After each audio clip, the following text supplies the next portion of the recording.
بسم الله الرحمن الرحيم الحمد لله رب العالمين الصلاة والسلام والتحية والإكرام على النبي المكي المدني القرشي العربي الأمي البطحي الهاشمي سيدنا ونبينا وشفيعنا وحبيب قلوبنا وطبيب نفوسنا ومولانا ومولى الثقلين جد الحسن والحسين أبي القاسم محمد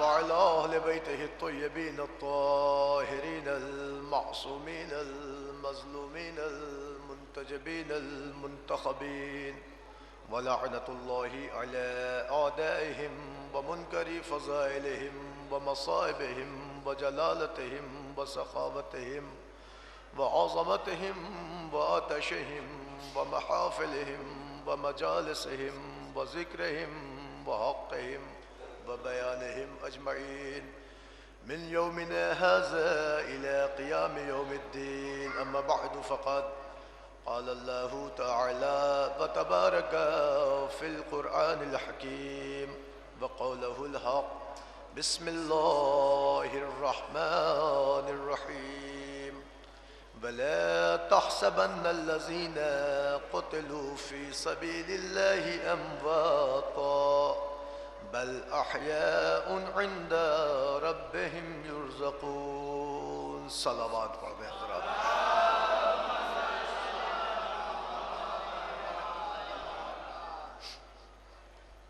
آپ حضرات سے گزارش ہے ذرا سا ادھر آ جائیں، بعد میں انجمن کے ممبران بھی آنے والے ہیں، لہٰذا کسی کو صحبت نہ ایک اور سب.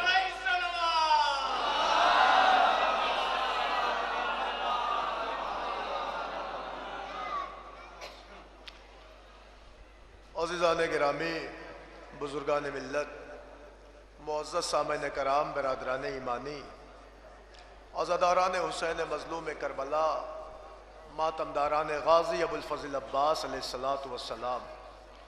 عزیزو، آپ کے علم میں ہے کہ ہر سال کی طرح امسال بھی اس روضے میں پہلی مجلس عزا اس جلوس کی ابتدائی مجلس کی شکل میں ہوتی ہے، اور اس کے بعد جلوس روضے کی سرحدوں سے باہر نکل کے آتا ہے، اور انجمنہائے ماتمی ہماری مہمان انجمن نوحہ خوانی و سینہ زنیں کرتی ہیں، اور پھر آپ حضرات تابوت مبارک کی زیارت فرماتے ہیں.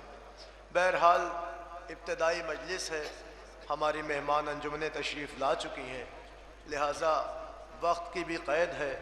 وقت نہ لیتے ہوئے صرف اور صرف آغاز جلوس کے لیے مجلس برپا ہو جائے، تاکہ لوگ جو جلوس کی شکل میں شامل ہونا چاہ رہے ہیں وہ یہیں سے اپنا سفر آغاز کریں. عزیزان گرامی، یوں تو عرض کچھ اور ہی کرنا تھا، مگر قرآن مجید کی ایک آیت ذہن میں آئی اور اسی کو عنوان سخن قرار دیا. ارشاد ہوا وَلَا تَحْسَبَنَّ الَّذِينَ قُتِلُوا فِي سَبِيلِ اللَّهِ أَمْوَاتًا. دیکھو، اللہ نے ارشاد فرمایا ہرگز ان لوگوں کے بارے میں گمان نہ کرنا کہ وہ مر گئے ہیں جو ہماری راہ میں قتل کیے گئے. یہ پروردگار کا حکم ہے. دیکھو، ہرگز گمان نہ کرنا ان کے بارے میں جو ہماری راہ میں قتل ہوئے ہیں. کیا گمان نہ کرنا کہ صاحب وہ مردہ ہے. پروردگار نے کہا کبھی بھی یہ گمان نہ کرنا کہ وہ مردہ ہے، بلکہ اللہ نے کہا بل احیاء، بلکہ وہ زندہ ہے. اور زندہ کا جو اللہ نے کانسیپٹ دیا وہ یہ دیا کہ بل احیاء عند ربہم یرزقون، جو ہماری راہ میں قتل کیے گئے ہیں انہیں مردہ نہ سمجھنا، ارے وہ ایسے زندہ ہے کہ اپنے رب کی طرف سے رزق پا رہے ہیں. اب یہ قرآن مجید کی آیت ہے، اس کا ترجمہ آپ کے گوش گزار کر دیا. میں سمجھتا ہوں ہر بندے تک یہ ترجمہ پہنچ گیا. پتہ یہ چلا کہ پروردگار نے ارشاد فرمایا جو ہماری راہ میں قتل کر دیے جائیں، ہماری راہ میں ذبح کر دیے جائیں، ہماری راہ میں مار دیے جائیں، انہیں ہرگز ہرگز آپ مردہ نہ تصور کریے، مردہ نہ سوچئے، مردہ گمان نہ کریے۔ لفظ آیا وَلَا تَحْسَبَنَّ الَّذِينَ، تو ذرا سا آپ منشائے خالق پر غور کریں۔ اللہ نے پبلک سے یہ نہیں کہا کہ جو ہماری راہ میں قتل ہو جائیں یا ہماری راہ میں مار دیے جائیں یا ہماری راہ میں شہید ہو جائیں انہیں مردہ نہ کہنا، بلکہ اللہ نے ایک تصور بھی نہ کرنا۔ غور تو فرمائے اس عجیب نقطے پر۔ اللہ نے یہ نہیں کہا کہ صاحب مردہ نہ کہنا، اللہ نے یہ نہیں کہا کہ صاحب انہیں مردہ نہ کہنا، بلکہ اللہ نے یہ کہا سوچنا بھی نہیں۔ گویا اللہ نے زبان پہ ہی پہرا نہیں لگایا بلکہ دماغ پہ بھی پہرا لگایا۔ متوجہ ہے جو عرض کر رہا ہوں؟ غور فرمائیے گا، اللہ نے خالی زبان کا پہرا نہیں لگایا، اللہ نے دماغ پہ بھی پہرا لگایا۔ ساری دنیا کو متنبع کر کر عظمت شہادت اللہ نے سمجھائی کہ جو اللہ کی راہ میں قتل ہو جائے انہیں مردہ کہنا تو دور، مردہ سمجھنا بھی حرام ہے۔ صلوات پڑھ دے محمد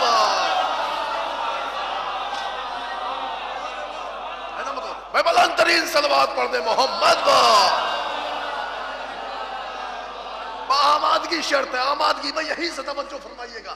پتہ یہ چلا کہ پروردگار نے باقاعدہ طور سے ایک پہرا لگا دیا ذہنیت پر کہ صاحب جو ہماری راہ میں قتل ہو جائیں انہیں مردہ کہنا تو دور، آپ سوچ نہیں سکتے کہ یہ مردہ ہے۔ متوجہ ہیں؟ آپ سوچ نہیں سکتے کہ یہ مر گئے، نہ، اللہ کہہ رہا بل احیاء، بلکہ یہ زندہ ہے، اور ایسے زندہ ہیں کہ اپنے پروردگار کی طرف سے رزق پا رہے ہیں۔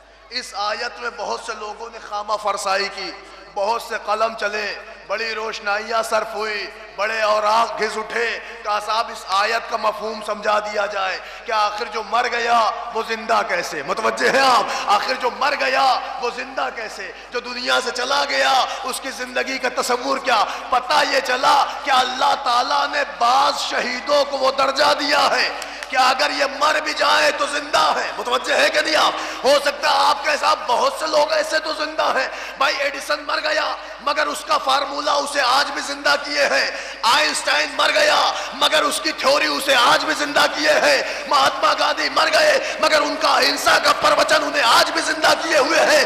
اس کا مطلب یہ ہوا کہ بعض افراد اپنے کردار سے زندہ ہیں، بعض افراد اپنی تھیوری سے زندہ ہیں، بعض افراد اپنی ایجاد سے زندہ ہے، بعض افراد اپنے کیریکٹر سے زندہ ہے، بعض افراد اپنے کمال سے زندہ ہے۔ لیکن عزیزان گرامی، آج اس منبر کے فراز سے آپ کو گواہ بن کے جو شہادت کا فلسفہ میں پڑھ رہا ہوں وہ نہ کسی کردار کی بات ہے، نہ کسی تھیوری کی بات ہے، نہ کسی ایجاد کی بات ہے، وہ قرآن کی آیت ہے، وہ قرآن کی آیت ہے۔ بھائی اللہ نے بتایا کہ جو اللہ کی راہ میں قتل ہو جائے انہیں آپ مردہ نہ سوچئے بلکہ وہ زندہ ہے، اور زندہ ایسے ہے کہ اپنے پروردگار کی طرف سے رزق پا رہے ہیں۔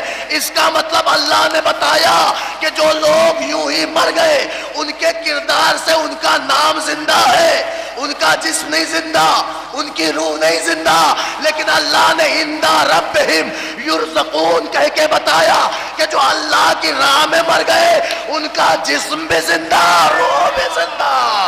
صلوات پڑھ دے محمد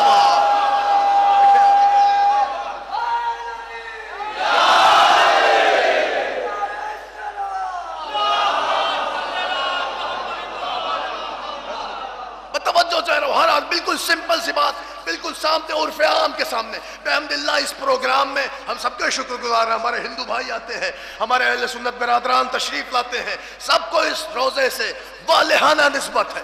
ہر کوئی اپنی آستائیں، اپنی امنگیں، اپنی فریاد، اپنی تمنائیں یہاں لے کے آتا ہے، اور مولا سب کی دعاؤں کو قبول کریں۔ بالخصوص آج کے اس پروگرام کے صدقے میں مولا عابد بیمار کے صدقے میں سب کی دعائیں قبول ہو۔ عزیزان گرامی، دیکھیں عجیب معاملہ ہے شہادت کا۔ پروردگار نے کہا جو ہماری راہ میں قتل ہو جائیں ہرگز ہرگز آپ انہیں مردہ نہ تصور کریے۔ اس کا مطلب اللہ نے یہ نہیں کہا کہ نہیں مردہ نہ کہنا، نہ، اللہ نے کہا سوچنا بھی نہیں، ہرگز ہرگز گمان نہ کرنا۔ اس کا مطلب اللہ کی نظر میں فلسفہ شہادت اتنا اہم نقطہ ہے کہ پروردگار نے کہا اسے مردہ کہنا تو دور، مردہ سمجھنا بھی عبث ہے۔ ہرگز ہرگز مردہ نہ سمجھنا، کیوں؟ کہ اس لیے کہ یہ زندہ ہے۔ بعض لوگوں نے کہا صاحب جو اللہ کی راہ میں مر گئے ان کی زندگی کا مطلب یہ ہے کہ وہ تو دفن ہو گئے، مٹی میں مل گئے، ہڈیاں ختم ہو گئی، جسم چلا گیا، اللہ کی راہ میں مرنے والے مر گئے۔ ارے صاحب اس شہادت کا مسئلہ یہ ہے کہ ان کی روحیں زندہ ہیں۔ لوگوں نے یہ لکھا کہ صاحب ان کی روحیں زندہ ہیں۔ بعض کی روحیں جیسے وادی برہوت میں جاتی ہیں، کسی کی وادی السلام میں جاتی ہیں، تو جو اللہ کی راہ میں قتل ہو رہے ہیں ان کی روحیں زندہ ہیں صاحب، جسم زندہ نہیں ہے۔ عزیزان گرامی آپ ذرا قرآن پر توجہ کریں، اللہ نے کہا بل احیاء، وہ زندہ ہے، اور زندہ ایسے ہیں کہ عند ربہم یرزقون، اپنے رب کی طرف سے رزق پا رہے ہیں۔ اب آپ تصور فرمائیے، دیکھیں پتہ یہ چلا کہ ہمارے پارٹس آف باڈی کے اندر، ہمارے جسم کے اسٹرکچر کے اندر دو چیزوں پر یہ بنیاد جسم قائم ہے، ایک کا نام ہے جسم، ایک کا نام ہے روح۔ لیکن عزیزان گرامی روح کے لیے غذا کی ضرورت نہیں ہے، غذا کی ضرورت ہے جسم کو۔ متوجہ ہے کہ نہیں؟ اللہ نے قانون بشریت کو توڑا اور ان کی فکروں کو پھیلا کے وسعت بخش کے کہا دیکھ جو اللہ کی راہ میں مر جائے انہیں ہم رزق دیتے ہیں۔ اس کا مطلب ان کی روح بھی زندہ ہے، ان کا جسم بھی زندہ ہے نا؟ متوجہ اللہ کی راہ میں ان کی روح بھی زندہ۔ ایسے تو بات ہی نہیں ہوگی بھائی، بالکل جب تک دلیل نہ آپ کو دی جائے آپ کیسے مان لیں گے صاحب کون زندہ ہے؟ ہم کیسے مان لیں؟ پڑھا لکھا ہر بندہ یا بچے سے پوچھ لیے صاحب یہ جسم اگر اسے مٹی کے اندر دفنا دیا جائے تو صرف اور صرف زیادہ نہیں، چند مہینے میں یہ گوشت سڑ جائے گا، ہڈیاں گل جائیں گی، جسم کے یہ پورا کا پورا جسم خاک میں مل جائے گا۔ مانتے نا؟ کہا صاحب کیوں؟ کہا صاحب مٹی کی گرمی سے جس میں 6 فٹ 8 فٹ اندر آدمی چلا جائے کہا صاحب ختم ہو جائے گا جسم۔ متوجہ ہے آپ کہیں گے اب دلیل اللہ کی راہ میں قتل ہونے والا کیسا زندہ ہے؟ کہا صاحب ایسے زندہ ہے کہ ہر ایک کے انٹرنیٹ پہ دیکھیے، ہر موبائل میں فوٹو دیکھ لیے، 1400 سال پہلے میرے نبی پاک کا ایک صحابی دفن ہوا تھا۔ ارے کیا سنے آپ؟ کہا صاحب 1400 سال پہلے میرے نبی کا ایک صحابی دفن ہوا تھا، اللہ کی راہ میں قتل ہوا تھا۔ بھائی ظالم نے جب اس کی قبر کھودی یا اس کی قبر جب ملی، جب اس کی قبر نکالی گئی تو لوگوں نے بتایا جو حشر 1400 سال پہلے تھا، کیا سنے آپ؟ جو نور 1400 سال پہلے تھا، جو معیار 1400 سال پہلے تھا، جو وجاہت سے 1400 سال پہلے تھی، جو بشاشت 1400 سال پہلے تھی، جو رانائی 1400 سال پہلے تھی، جو ریش مبارک 1400 سال پہلے تھی، وہی آج بھی نکلی۔ پتہ یہ چلا کہ حجر بن عدی نے ساری دنیا کو پیغام دیا کہ جو اللہ کی راہ میں مر جائے اس کی روح بھی زندہ، اس کا جسم بھی زندہ۔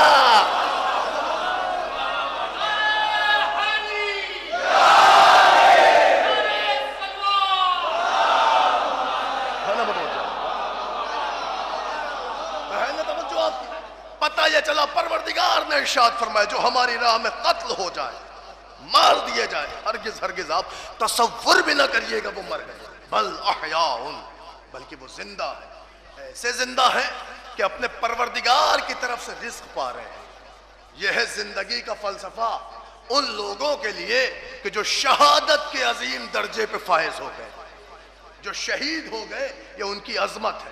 اب عزیزان گرامی آپ اٹھائیے میرے ساتھ، دنیا میں پوری دنیا میں جتنے بھی مذہب ہیں، جتنے بھی ادارے ہیں، جتنے بھی کانسیپٹ ہیں، سب کو ملاحظہ کریے۔ کسی ایک مذہب میں آپ مجھے نہیں دکھا سکتے کہ کسی کے ہاں شہادت کو حقارت سے دیکھا جائے۔ کیا سنیں آپ؟ کسی کے ایک مذہب نہیں دکھا سکتے، کوئی فکر نہیں بتا سکتے جو شہادت کو حقارت سے دیکھے۔ آپ کہیں گے صاحب آئیے ہندوستان میں یہ تو ہماری گنگا جمنی تہذیب کا ایک ایسا آئینہ ہے جو ساری دنیا کے لیے ساری دنیا کے لیے ایک سبق ہے۔ کہا صاحب کیسا سبق؟ کہ ساری دنیا کے لوگ دیکھ سکتے ہیں کہ جو ہندوستان میں عظمت ہے، جو ہندوستان میں فلسفہ ہے، جو یہاں کے اندر تہذیب ہے، جو یہاں کے اندر ثقافت ہے، وہ پوری دنیا میں کہیں نہیں۔ کہا صاحب آپ کیا کہنا چاہ رہے ہیں؟ کہا صاحب ہم 15 اگست بھی مناتے ہیں، 26 جنوری بھی مناتے ہیں، اپنے دیش کے لیے بلیدان دینے والوں کے لیے ہم ہمیشہ نمن ارپت کرتے ہیں، انہیں سیلیوٹ کرتے ہیں، انہیں سلامی دیتے ہیں۔ کہا صاحب کیوں دیتے ہیں؟ کہا اس لیے کہ انہوں نے دیش کے لیے شہادت دی۔ غور فرمائیے گا، کہا صاحب اگر ہم ان کی شہادت کی یاد نہ منائیں تو یہ ہمارے ضمیر کے خلاف ہے. سنیں میرے ہندو بھائی بھی سنیں، یہ ہمارے ضمیر کے خلاف ہے. کیا اگر ہم اپنے دیش کے لیے قربانی دینے والوں کو یاد نہ کریں؟ کیوں؟ کہ اس لیے کہ انہیں ہمارے دیش کو غلامی کے چنگل سے نکالا، آزادی کے ماحول میں ڈھالا. متوجہ ہے نا؟ آزادی کے ماحول میں ڈھالا.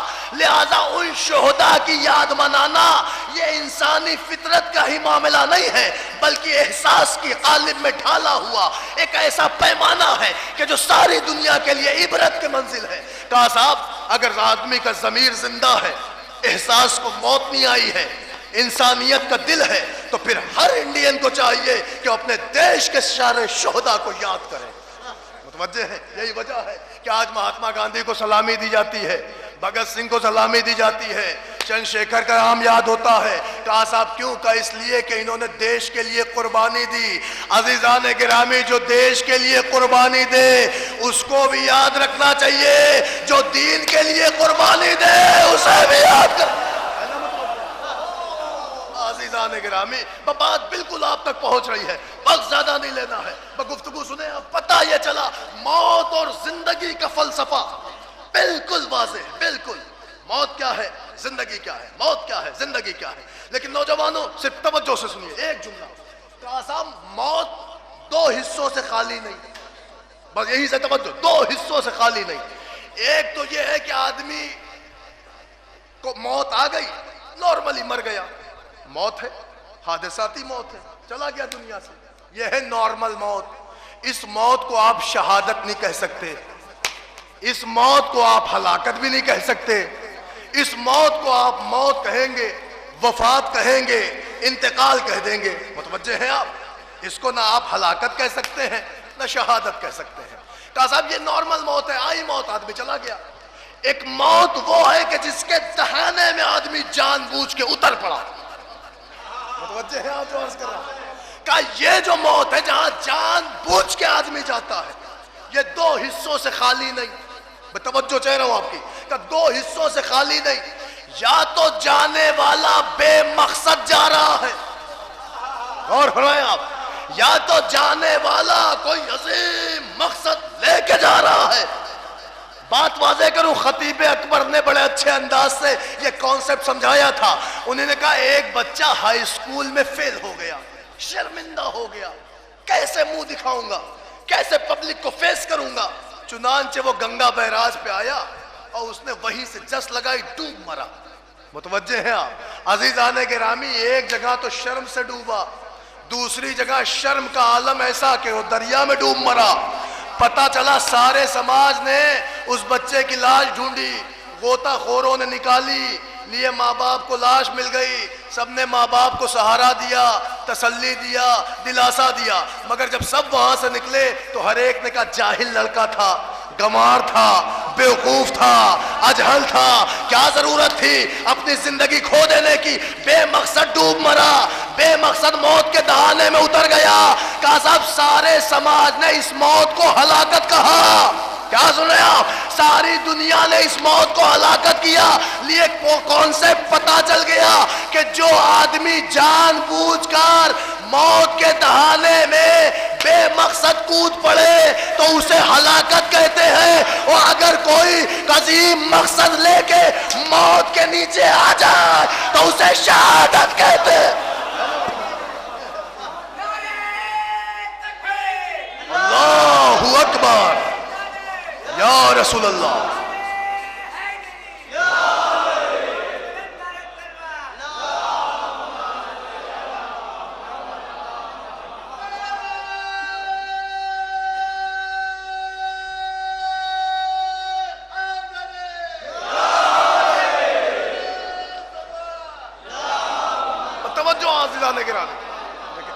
کہا صاحب یہ موت کا کیا معاملہ ہے؟ کہا اگر کوئی بے مقصد موت کے منہ میں کود پڑے تو وہ ہلاکت، اگر کوئی مقصد عالی لے کے موت کے نیچے آ جائے تو وہ شہادت. نوجوان بھی سنیں، ہمارے سارے برادران بھی سنیں، یہ جملہ حافظے تک پہنچنا چاہیے.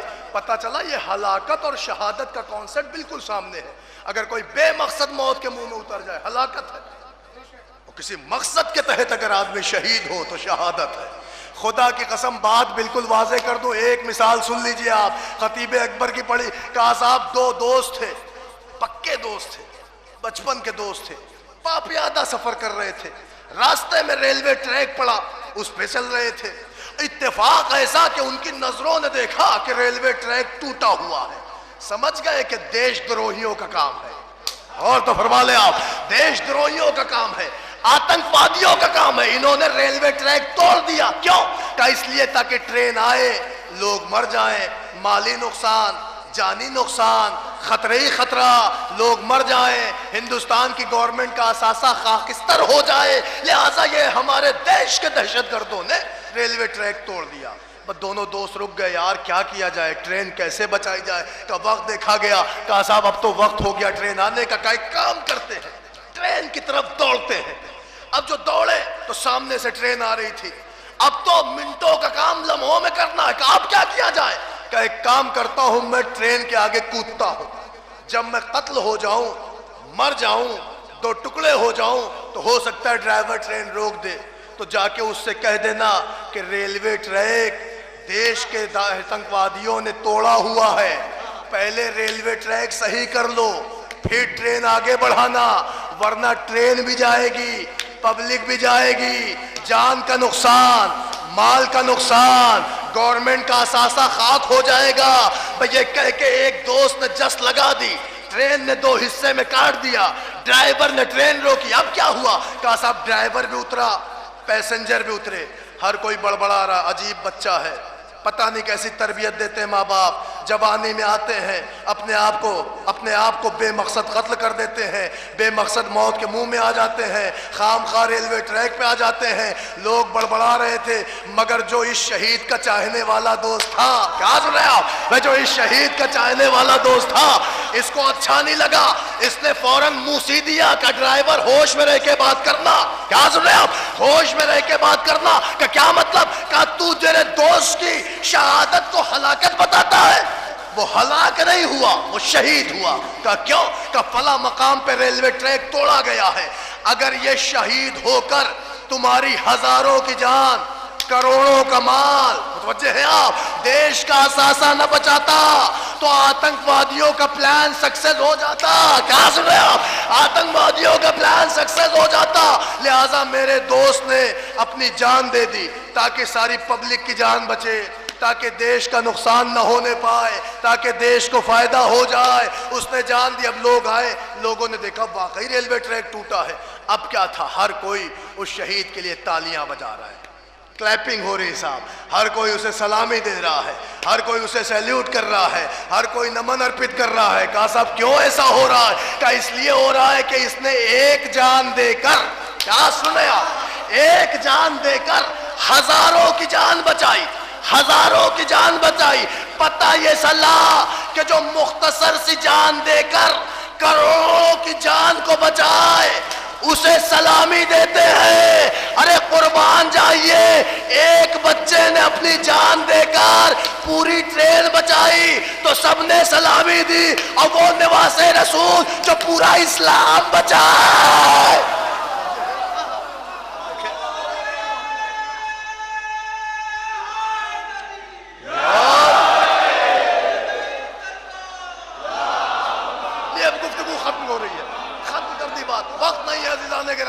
کہا صاحب وہ نواز رسول جو پوری کشتی اسلام کو بچائے، غرقاب ہونے سے بچا لے، وہ حسین جو اسلام کی کشتی کو غرقاب ہونے سے، بھنور سے، طوفان سے بچا لے، اسی کو کہتے ہیں حسین۔ ختم ہو گئی بات، لیکن ایک جملہ سنتے جائیے۔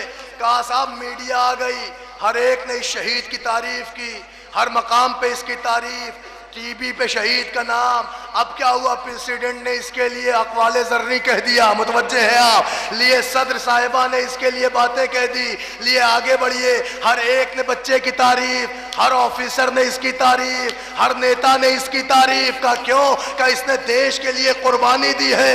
ہر ایک نے اس کی بھی تعریف کی، اس کی ماں باپ کی تربیت کی بھی تعریف کی، کیا سنے آپ، اس کے خانوادے کی بھی تعریف کی، گویا سب نے تعریف کی۔ کام آگے ہوا، کہا صاحب اس شہید کے نام پر جگہ جگہ اسکول کھولے گئے، چوراہے بنائے گئے، اس شہید کے نام پہ پارک بنے، اس کے نام پہ لائبریریز بنی، مگر کوئی ایک بندہ نکل کے نہ آیا کہ جس نے یہ کہا ہو کہ شہید کے نام پہ ایسا کرنا بدعت ہے۔ کیا سنے آپ؟ بھئی ایک بندے نے نہ کہا، کیوں؟ کہا اس لیے کہ اس نے پورے دیش کے اثاثے کو بچایا، اس نے ٹرین کے مسافروں کو بچایا، اما جو خالی ٹرین کے مسافروں کو بچائے اس کے نام سے تعمیریں ہو جائے، اور وہ حسین جو پورے اسلام کے مسافروں کو بچائے، اگر اس کے نام پہ عزا خانے ہوں، روزے ہوں۔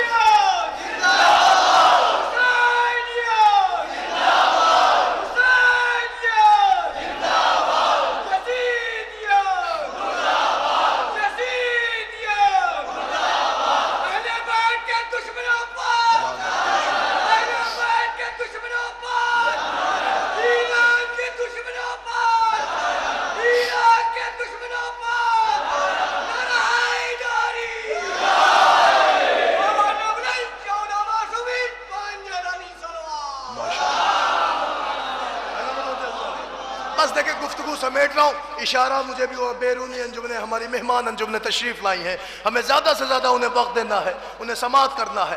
عزیزان گرامی، ہر ایک نے اس شہادت سے اظہار مسرت، اپنے جذبے کا، اپنی تخیل کا اظہار کیا۔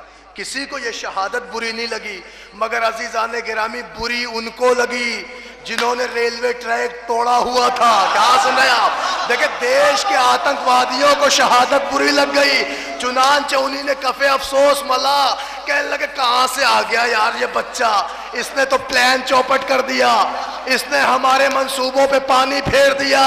پتہ یہ چلا شہادت پہ کسی کو اعتراض نہیں ہوا، مگر دیش کے آتنکوادیوں کو اعتراض ہوا۔ خدا کی قسم سارے سنی شیعہ بھائی، سارے ہندو مسلم مل کر حسین کو سلامی دیتے ہیں، کسی کو حسین کی شہادت پر اعتراض نہیں ہے، اعتراض اس کو ہے جو اسلام کا آتنکواد ہے۔ صلوات پڑھ دے محمد با۔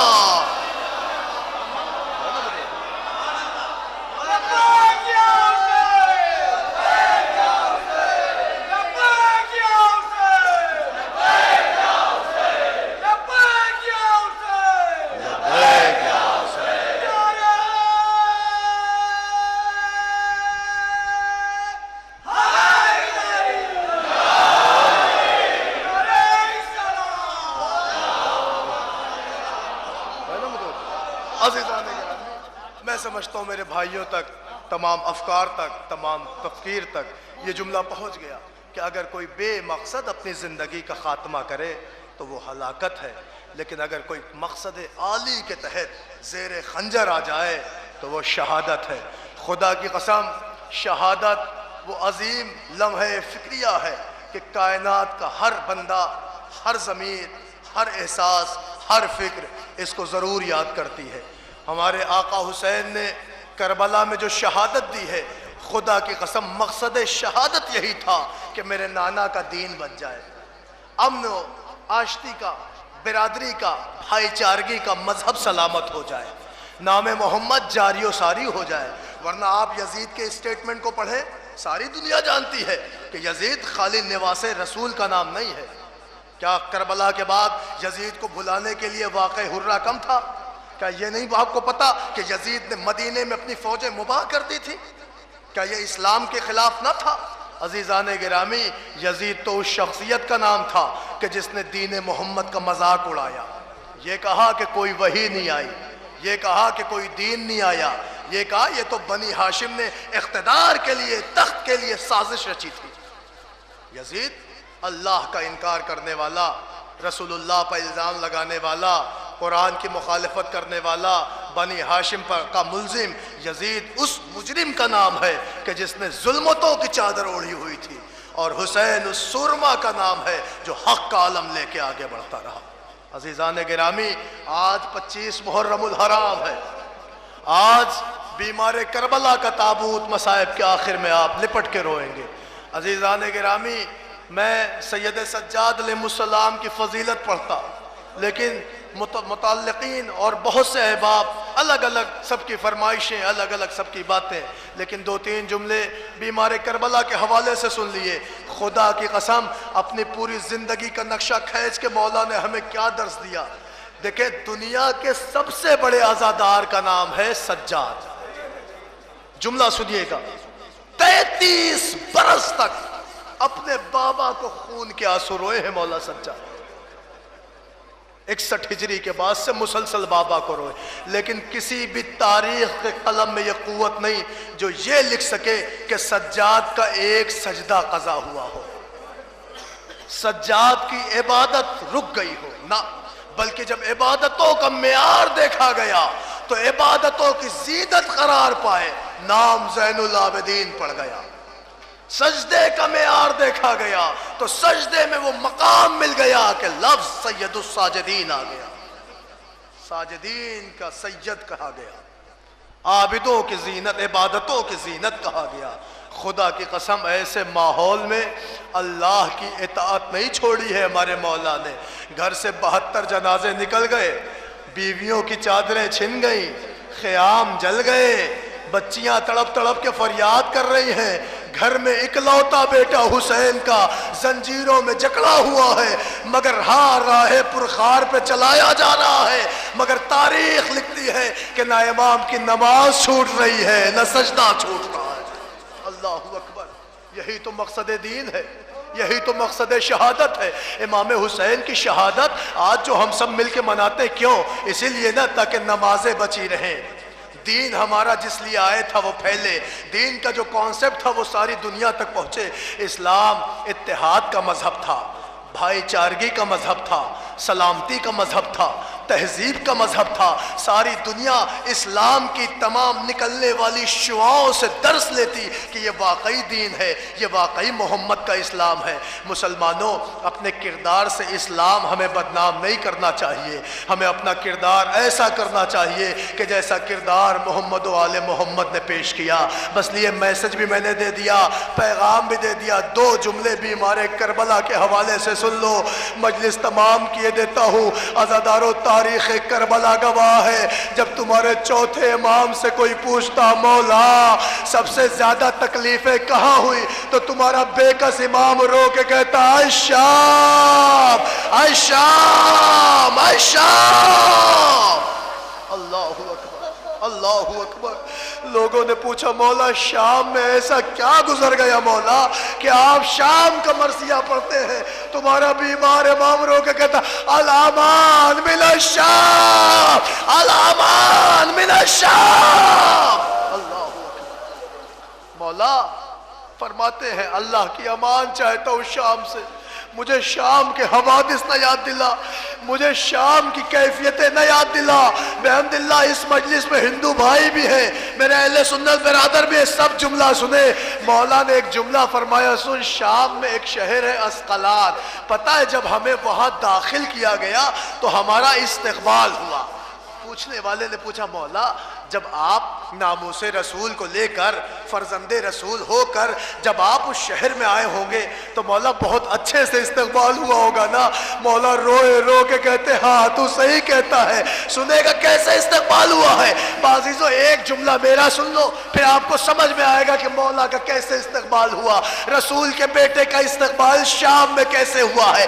عزادارو، مجھے انصاف سے بتاؤ، آپ کے ملک میں کسی غیر ملک سے جب کوئی پڑھا لکھا آدمی، کوئی آفیسر، کوئی عہدیدار جب آتا ہے تو کہا صاحب اس کے لیے کیا ہوتا ہے؟ کہا کسی ملک کا اگر پریسیڈنٹ بھی آتا ہے تو اس کے لیے یہ ہوتا ہے کہ پوری فورسز لگا دی جاتی ہیں اور ساتھ ساتھ اسکولی بچے بلائے جاتے ہیں، بچوں کے ہاتھ میں گلدستہ دیا جاتا ہے اور کہا جاتا ہے جیسے وہ ملک کا پریسیڈنٹ یہاں سے گزرے تم اپنے اپنے گلدستے پیش کرنا۔ ہر ملک کی یہی روایت ہے نا استقبال کی۔ تمہارا بے کس مولا ارشاد فرما رہا ہے، سن، ارے جب ہمیں اسقلان میں داخل کیا گیا تو اسقلان میں بچے جمع کیے گئے، سب کے ہاتھوں میں پتھر، ارے جیسے ہمارا عرب کا قافلہ آیا بچوں نے پتھر، کوئی پھوپھی کے سر پر، کوئی سکینہ کے سر پر، کوئی میرے سر پر۔ اللہ اکبر، اللہ اکبر، اللہ اکبر۔